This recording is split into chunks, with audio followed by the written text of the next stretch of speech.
Alright, so I recently received the key battery low warning indicator on my Toyota Corolla. The battery replacement process is super easy. All you'll need is a single CR2032 battery. I like the Amazon Basics ones. They have smaller quantity packs. I'll put a link in the description below.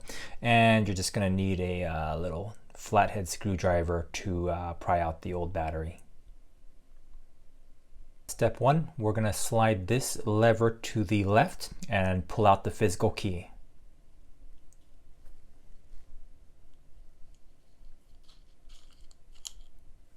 Next, we're going to use the key and put it into the slot right here in the middle and twist.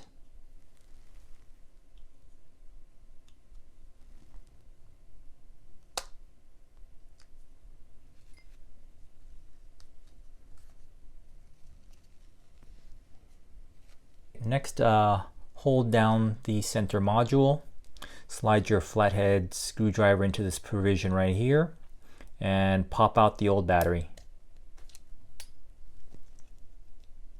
All right, next grab your fresh battery and with the positive side up, slide it underneath the two tabs on the left, and then push down.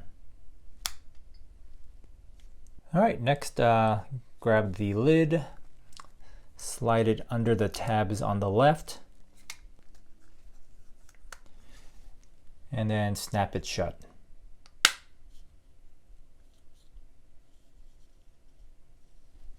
And the last step is to replace the key, snap it into place, and give it a try. If you like what you see, please click like, comment, and subscribe. Thank you.